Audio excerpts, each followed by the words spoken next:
Hello and welcome along to another interview from the Honest Football Podcast.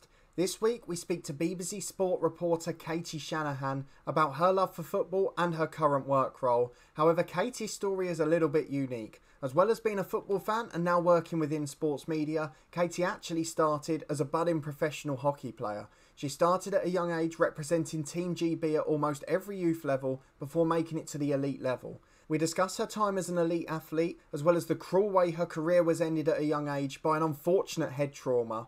And we discuss the impact of head injuries in sport and Katie's hopes on that front in the future. Katie now, however, has moved on to the media and is a familiar face on national TV for the BBC. We talk about her experiences in the media so far, how it overlaps with her love for sport, and her hopes for a career moving forward now, as well as her appetite to learn in other sports as well. If you do enjoy the episode, please don't forget to like, share and subscribe, and you can follow us on Twitter at HonestFootball3. But this is Katie Shanahan's football story, and we really hope you enjoy it.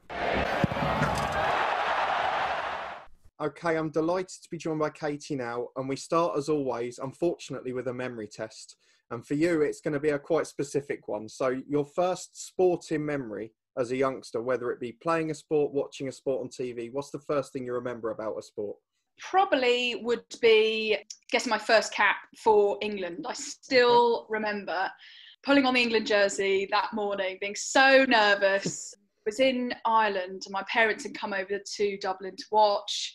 And it was a really, really big moment for me because I'd been playing since I was 9 years old. And then there's such a process to be able to be picked for England, kind of going through school clubs. And then finally you get your chance. So I think pulling on that jersey, seeing your name on the back and the number, and then, you know, just having your parents watch on. And it was a great game. We did beat Ireland. But even though I'm a bit Irish myself. But yeah, it was a wonderful day and one that I certainly will remember for the rest of my life, yeah. That's the only thing I wanted to ask you really about your youth career, because you played for England at basically every age group up to the elite level. So talk to me about how you went from being just a normal kid like everyone is with a dream to being an international hockey player. Well, it actually, funnily, started with my brother and his friends used to play rugby on a Sunday. And then me and the siblings of the friend were basically just had nothing to do on Sundays. And so she was like, well, should we do sport? Should we give it a go? Anyway, we started at Wimbledon Hockey Club and then we both ended up being quite good at it. So then continued from there. Then went on to Surbiton Hockey Club, all kind of kept it local. Then within that ended up actually getting a sports scholarship for school. And I was like, oh, okay, so I'm quite good at hockey. So I kind of kept pursuing it. Like my parents hadn't played hockey really before my grandma had, funnily enough. And then, yeah, kept going. And then I actually went to a school that were really good at hockey. They won like everything with the nationals. So I kind of was gifted into the pathway of going from school and then that being their main sport to then county level. But within each of these levels, you've got to go to trials and then be selected and then obviously perform. So it went from county, then I went to regional where you, at that time, it's changed now, but at that time you would go for a weekend where all of the regions would meet and then you basically had to impress the England selectors and they would be there with their clipboards kind of picking you, and I just remember scoring a goal and absolutely celebrating right in front of them and luckily got a trial at the back of that. But you know, there was just certain pressures that I think you had to deal with as well as, you know, studying and all of that. And on the back of doing county, region and then England, and then I went to Loughborough Uni and kind of continued it. So I think where I studied, where I grew up and the fact that I just kind of ran with it, really. I played a bit of football when I was younger. I was always, you know, part of the school football team and stuff like that. But it was hockey that really kind of helped. And then wherever I went to school as well, really kind of aided my progression. And then yeah, did England hockey for 5 years. So yeah, kind of ran with it, really. And you've touched on another question I wanted to ask. Probably the final one about your youth career was, were there any loves in terms of sport? And was hockey always the first love? Probably football was, mainly because my brother would always go down to Little League on a Saturday and I would simply stand on the sidelines and just watch because girls weren't allowed to play, and ended up playing football at school and being a part of this mixed team and always playing with the boys in playground. So I was very much tomboy when I was little. And then, so football was probably the first love. And then, as I say, once I started, me and my friend said, let's just give hockey a go, and went from there. That's when hockey kind of came into play and got given like a 6-star certificate at Wimbledon Hockey Club, things like that I just didn't even know existed. But then as a kid, you think, actually, I'm all right at this. Let's keep going. And then you just build, you know, a friendship network within that, and had loads of friends, and you just keep doing what you like doing with your friends. And then that's kind of what I did the whole of my, it was 9 till 21. So a long time playing hockey. But lots of fun memories, and still keep in touch with all the England girls still to this day, which is really, really nice. And before we go on to your elite level career, I should ask one question about football, as we're a football podcast, and that's about watching and supporting a team growing up. Were you that involved in that side? Did you support a team religiously, I guess, or just casual at the time? My dad got me into supporting Arsenal. I get a lot of people saying, Katie, who do you support? Who do you support? So, yes, I'm an Arsenal fan, I can tell you here. It was basically my dad took me to my first football game, because I was playing loads at school, and he was like, do you want to go to your first football game? Yeah. So my dad took me to my first game, which was Arsenal v Tottenham, and we won 2-0, and the atmosphere was amazing. I came back learning a lot of swear words, which my mum wasn't overly happy with. But I had an amazing time, and I think from there I was 9 years old, and then so he took me to those, and I think you're hooked, especially when you go along with your dad. It was a great bonding experience, and I'd had nothing like it. So I think Arsenal through and through. And then I have I always get updated with the new Arsenal kit, which I then always whack out at 5-a-side and get lots of views for. So Arsenal really, ever since my dad took me to a game since I was 9, and kind of gone to games ever since, really. That's good to hear. And I've got to say, in my research for you, there's enough images of you in Arsenal shirts for that question not to need to be asked. But I still get asked it, mainly by Spurs fans, but more out of hope, probably. Yeah. Let's talk about you and hockey, because it would be rude for us, even as a football podcast, not to talk about someone who's played at international level in a sport. So talk to me about you mentioned briefly about your debut for England, but talk to me about playing through the age groups. Obviously, you've probably come through with a lot of the same players all the way. So how was that experience for you? Because there's obviously a lot of similarities within the dressing room. So how did you find it coming through the ranks? So I actually was really young coming through the ranks. I was always age trapped. So they do it by calendar year. My birthday's 20th of December, so I cannot be more young. So I found when I started, 14, 15, kind of getting picked for England. I had loads of flair, had no worries at all. And I remember they used to call me Goaler Game Shanahan, because I just scored all the time. I played like centre forward striker kind of role, and absolutely went for it. And I was just fearless. And I think then obviously you get older and you kind of learn from your experiences. So then 16s, I think under 16s was probably my favourite time, because there were, you were one of the best players. You were kind of celebrating with all your mates. We did pretty well that year. I think we got bronze at the Europeans and stuff like that. Then for the under 18s, similar kind of thing, but because I was 15 compared to the 18-year-olds, I was always kind of playing catch up. And then under 21s, actually then we got gold at the UK school games that year. So it was still a good year. And then under 21s, it was great, because you were really kind of able to get into the role a lot more. And then I was doing a lot with Loughborough University as well. And I think when you're playing for your country, and you're playing for, in my mind, the best university in the country, obviously I'm going to say that, winning bucks and stuff like that. But it was certainly a transitional period as well, starting out, being fearless, going through a bit of a change of being a bit more nervous and conscious of selection and stuff like that. And then 21s, really just enjoy being with my friends and doing it at uni as well. And that's the thing, I guess, as you got older, you mentioned something about being fearless at the start, and a lot of pros in other sports and football we've talked to have talked about getting more fearless as they go along. For you, did you almost find it the other way round, or did you just stay fearless throughout? It's funny you say that, because I thought, we see the youngsters come through, for United and, loads of Premier League teams, let's face it, Arsenal and even the England team, and they seem to have that flair and they seem to be fearless. So I would actually say you probably have it more when you're younger, and then actually you kind of realise the pressures and how nervous you become and the responsibility. And I think the older you get, you probably kind of take a lot more on. Whereas I remember when I was playing England on 16s, I just said, Katie, just go out, enjoy it. And that's literally all I did. Whereas later on, you know, when I was 18 and I was kind of fighting for selection a bit more because I was younger, you know, I was a bit more worried. I wouldn't just absolutely leather it at the goal because I was just enjoying it. I would just kind of put, oh, I'll pass to them, or, you know, you kind of second guess and doubt yourself a bit more. Yeah. So I think there's definitely stages, but I would actually say, yeah, for me, I was a lot more fearless when I was younger, but then at the same time you do see that with Premier League footballers and the youngsters they bring in, and that's probably why they bring them in, to get that flair and to mix things up a bit. The last thing I wanted to talk about with hockey, and it's probably a more negative story, and it's something you've talked about a bit more, but it does link back to football quite well, is obviously head injuries, which probably cut your career very short, to be fair. I wanted to talk about the comparisons to football, because I've seen you've done interviews with the likes of Ryan Mason, which were really powerful, but trying to push for change in those sports to make sure that they're as safe as possible, particularly at a young age. How important do you feel that is, and how much progress have you seen in it?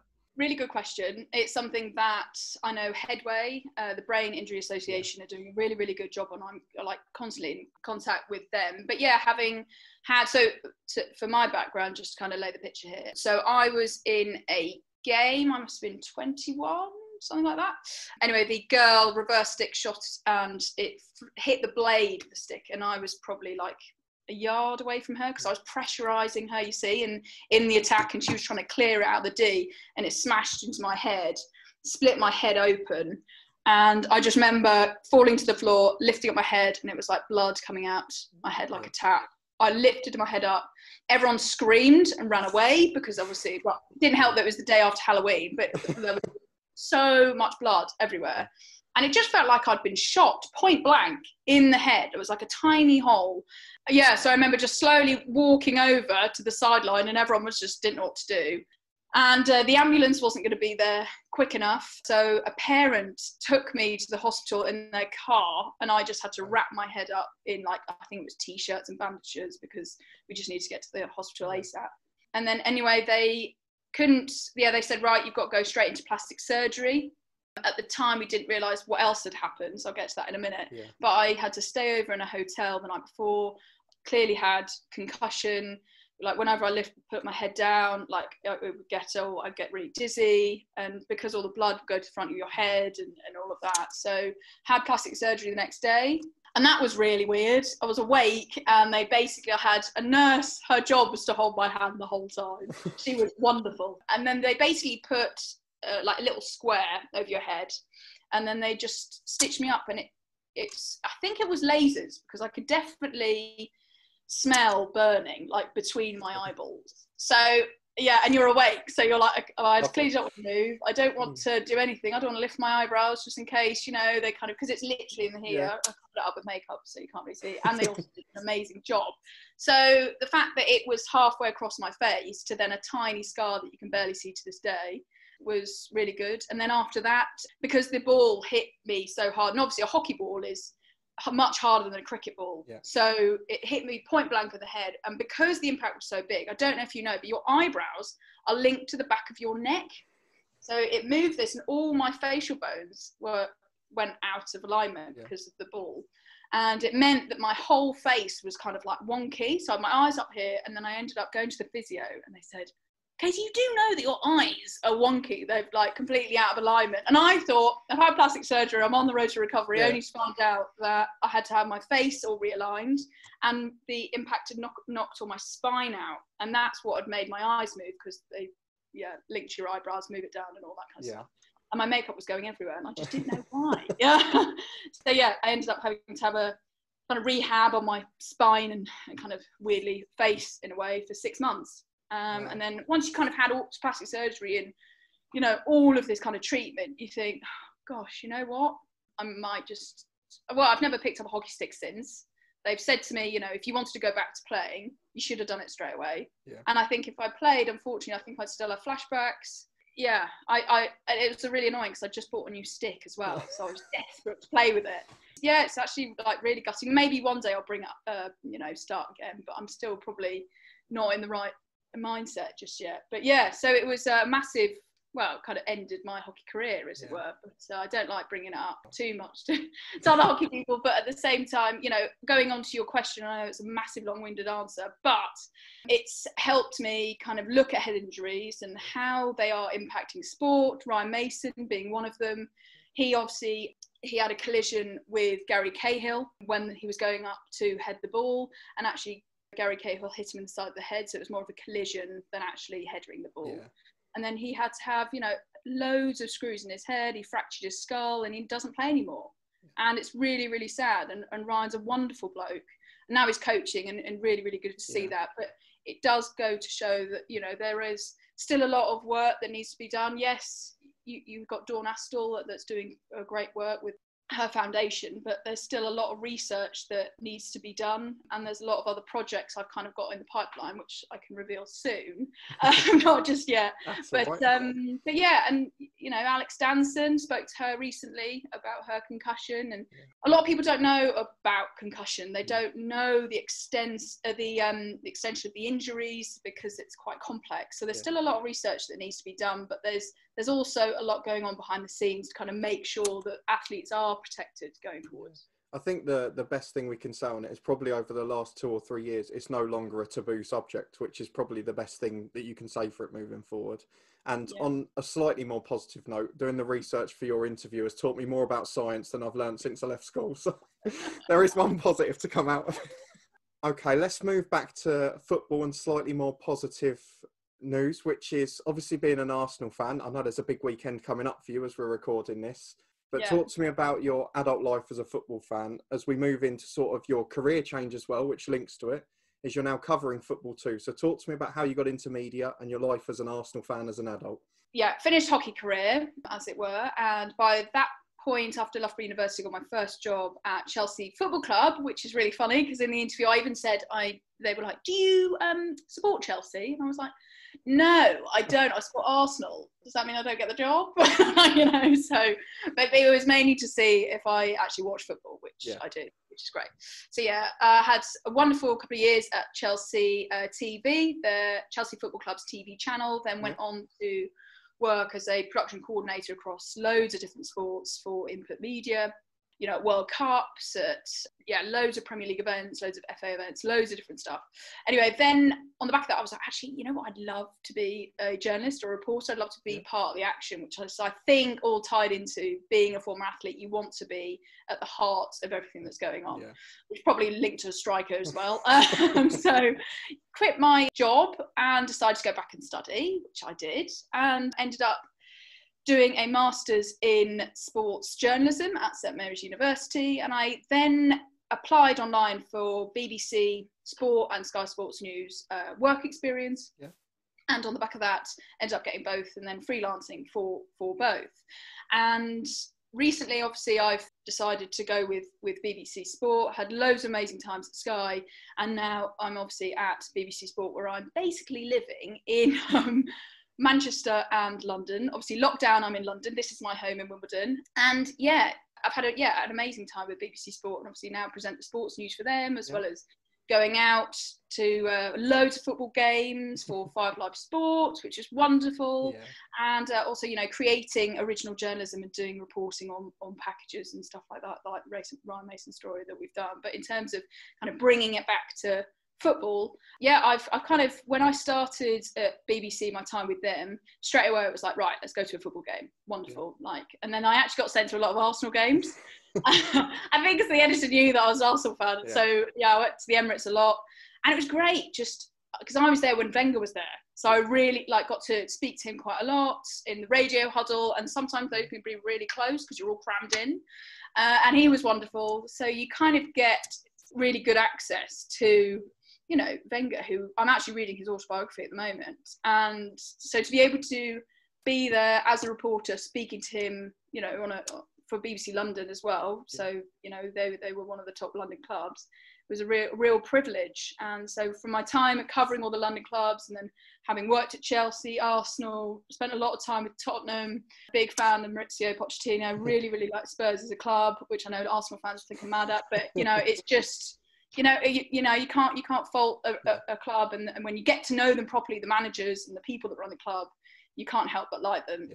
But I do live in a household with 2 other Arsenal fans as well. So we're normally all 3 of us sat watching the Arsenal game at the weekend against Watford. And then, we're always in our shirts just watching it all together with beer and pizza. So it's very much, I'm always privileged to be able to go to games. Yeah. And I think it was a big boost from my editor sending me to loads of Arsenal games when I was starting out. And at times I had to rein it in when Arsenal scored because we have to be impartial. So that was quite funny. But and obviously recently with COVID, been one of a number of reporters that have been able to, go into grounds, which is wonderful. It's really different. So you go into the stadiums. You have to complete a medical questionnaire. You have to have your temperature check upon arrival. You have to have your mask at all time, and there's only like a select few of you, but certain clubs have really made a massive effort with their artificial crowd noise. So QPR, remember, amazing. They had this whole system going, like spoke to the sound team after, and they have this whole faders as producer, like. They've got QPR chants, like loads of different QPR chants. So it's louder in the home end than it is in the away end. They've got loads of speakers, and it's very different to what you hear on the telly. So on the telly, it's kind of taken off FIFA basically. Yeah. Whereas this, like you actually felt, that the obviously not the crowd were there, but you felt a real good fan experience. And I just wish that we could replace those cardboard cutouts sooner rather than later, because there's nothing worse than what was it for Charlton scoring a last 92-second minute equaliser and Macaulay Bonne just literally running the length of the pitch in front of those cardboard cutouts, and you're like, if that was fans, that would be amazing. So it's been a real privilege being able to be allowed into fans, but the whole time you're thinking being allowed into grounds, but the whole time you're thinking, if the fans were here, this would be amazing. So, and obviously the Championship's going to be all concluded soon, but the Premier League's done. But that's kind of my whole kind of football experience. But roll on next season, which is going to be upon us before we know it. So certainly not long. I wanted to ask you one question about your media work, which I've wanted to ask a few people we've spoken to, which is, are there any sports that you didn't like before that you've now fallen in love with from covering them? So this is really funny, and I know why you said this because so I was like, right, I'm really into fast, quick sports, and so when for some reason, in hindsight, I'm like, why did I not like it? Or why did it take me a while to get into, shall we say? One is golf. Yeah. But actually, it's really similar to hockey, so I don't know why I didn't, get on board with it sooner. Anyway, I've just started golf. The reason you say that is because I've got to shoot off to a golf lesson. So it's, I just didn't really, I don't know, I just didn't really get into it. I think a lot of my girl mates don't play it. But my dad has always been like, come on, and my brother's really into it, so anyway, it was just a sport that just didn't click with me straight away. However, having had my first golf lesson, I could not be more hooked. I've straight away got my glove, because apparently that's just what you've got to do. I've already had my first lesson. I've got another one booked in today, and then we're going out with a girl mate. We're going to do it together. And then we're going out with our dads for dinner because they're so excited that me and my friend are playing golf. It's only taken, nearly 3 decades. And then, they're really excited. And then, who knows, we'll be on holiday next. So, I would say that was one that took a while to get into. But now, having tried it, and I'm very much a person of, if I play a sport, I'm straight away, like, really enthusiastic. So I think it might just be the fact that I actually don't play golf. Whereas now, I'm hooked. So that would be one that, I struggled at the start, but I think that's soon going to change. I appreciate your honesty with that. I want to ask you some quick fire football questions because we always go through them before we finish. I want to ask you, as a football fan or as a football media reporter, whichever it may be, the best player or your favourite player that you've ever seen. When you say seen, do you mean like meet, or what do you mean? Seen play live in the flesh, I guess, probably is the best. You know what? It's probably Eden Hazard. Okay. And that's one because I've met him. Yeah. And he was really funny, like really good character, and really just kind of sticks with you. You walk away being quite starstruck, and I don't normally get starstruck. And he was just brilliant. And also, I think it's down to his style of play. So I like that well, I try to compare myself to him, but I'm obviously nothing like him. But I just think, yeah, his absolute magic on the ball, the way that his just quick fire, just turn, split and go is just absolutely phenomenal. And I think he can absolutely rip apart defence. And also the fact that it's just so unexpected, and he could just turn on a sixpence and, yeah, just come up with some absolute worldies. So I think he would probably be, yeah, my favourite player on a personal level, having met him, but also whenever I watch him. I mean, obviously there's Lionel Messi, there's Cristiano Ronaldo, there's all of those. But from a personal level, yeah, Eden Hazard would probably be my favourite one. Definitely not a bad name. The penultimate one would be, particularly since covering in media, your favourite ground you've been to. Oh, now that's really hard because they're all good. Well, I've got to say the Emirates, haven't I? But get away with it. Yeah, I know. I'm going to hear the end of it if I didn't say it. No, so yeah, probably the Emirates, being an Arsenal fan and standing behind the goal and everyone, jumping up and down like that. Nothing replaces that kind of feeling when you're surrounded by your own fans and you've just scored. But I would say that there's a lot of grounds that are my favourite. I love Craven Cottage. I really like Brentford. They're going to their new stadium. Brighton. I remember being at Brighton. It was a glorious sunny day and we were doing the England women's game. And I still remember that being just really a real honour to be there, because it was just, the sun was just hitting the pitch and the fans were, then it was all blue and it was just, so I really like Brighton. I'm trying to think of all the grounds I've been to right now. Chelsea, because it's quite cosy. I like that feel. Even the same to go with like Crystal Palace. So I probably don't have, as you can probably gather, I don't have a favourite ground, because each of them have totally different characteristics. But I would say there's a few up there, but I can't totally pinpoint it without saying the obvious Emirates one as well. Probably more glad that you can't separate them, which suggests you just love going to football, which is probably the best thing we could have hoped for. And the final one we always asked, and it was what this series started at, was finding out people's favourite games. So your favourite game that you've ever been to or covered in your entire life, can be Arsenal, can be a random one for a media reason. What's your favourite ever game? There's a lot of them that have different meaning to me. So I think the first game that I ever reported on was, you'll laugh at this because I know what the thing people will say. First game, my ever sport, I did it for a local radio station, and it was Arsenal against Sutton. Do you remember that in the FA Cup? Piegate and all that. Yeah.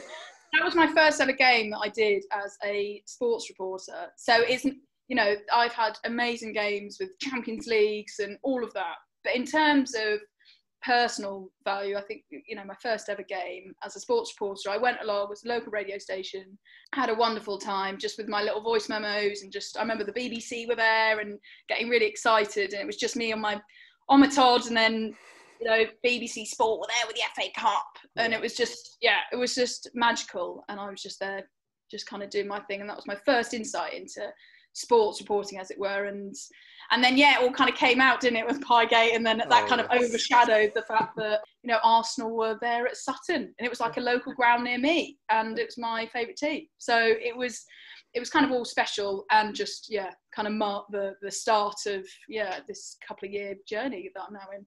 I'm really glad we got to finish on an FA Cup game. It's the perfect way to finish any interview. I can't thank you enough for giving up your time for us and talking to us about your elite career and your media career, which we wish you the best with. And hopefully, for your sake, your golf game will continue to improve this afternoon. We will see how I get on. I've got to get rid of my apparently violent swing from hockey. So, we'll see how that goes. But thank you so much for let me come on. That's been brilliant. No worries. Thanks for your time.